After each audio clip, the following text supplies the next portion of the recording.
changes. And one top Republican is also announcing that he will vote no on the deal, and he's not the only one. Congressman Mike Pence of Indiana joins us live from Washington now. Thanks for being with us this morning, Congressman. You bet, Karen. What's your biggest sticking point with this, and is there any scenario in which you would vote for it? Well, let me say this is a tough call.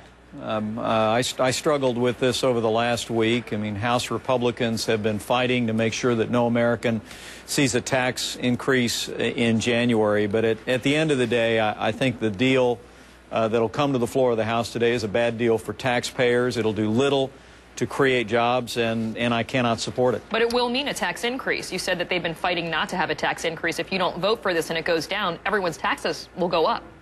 Well, that's right. And the problem with this bill is that, I really believe history teaches that uncertainty is the enemy of prosperity. And, when John F. Kennedy passed his tax relief, when Ronald Reagan passed his tax relief, those weren't two-year bills.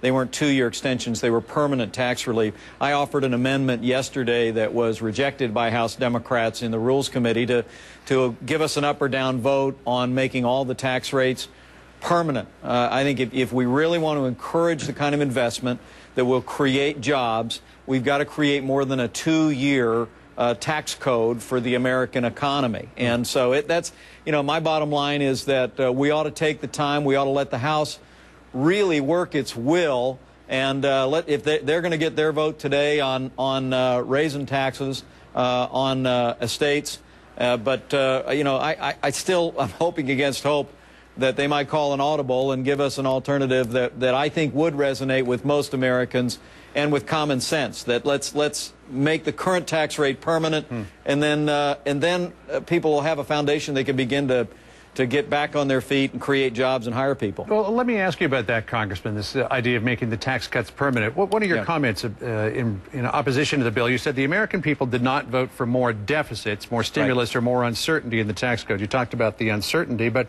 if you were to make the tax cuts permanent, you're talking about adding $3 trillion to the deficit over the next decade. Just extending them for the next 2 years adds almost $500 billion.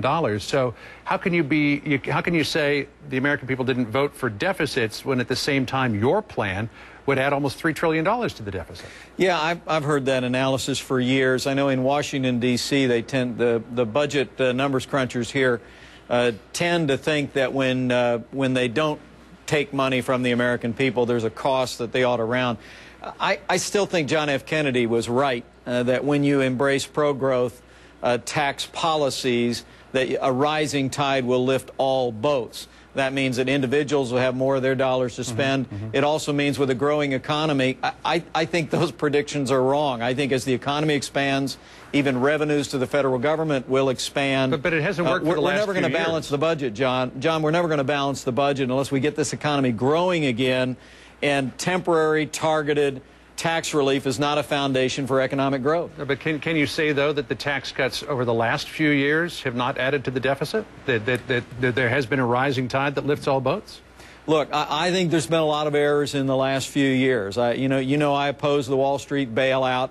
I fought against runaway spending when Republicans were under control. But I think on November the 2nd, the American people sent a deafening message to Washington, D.C., that they want to change the way this town does business. And I can't help but feel, and again, this is a tough call. I'm not casting judgment on anyone on our side of the aisle who decides to take a yes vote on this.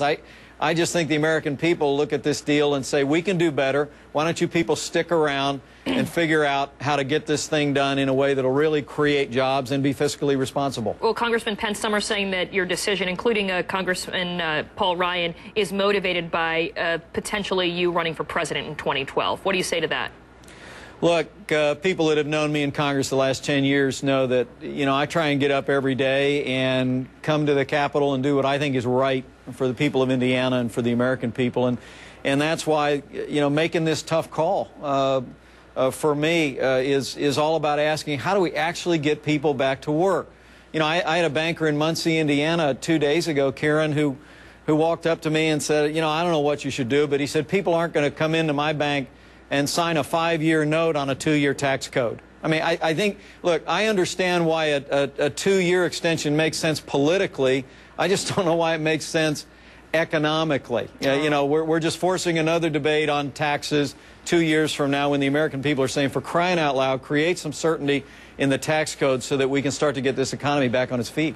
We'll have to see how the vote goes down. As we said, a tougher haul to get through the House, pass easily in the Senate. Congressman Mike Pence, great to talk to you this morning. Thanks. Thanks. Thank you both.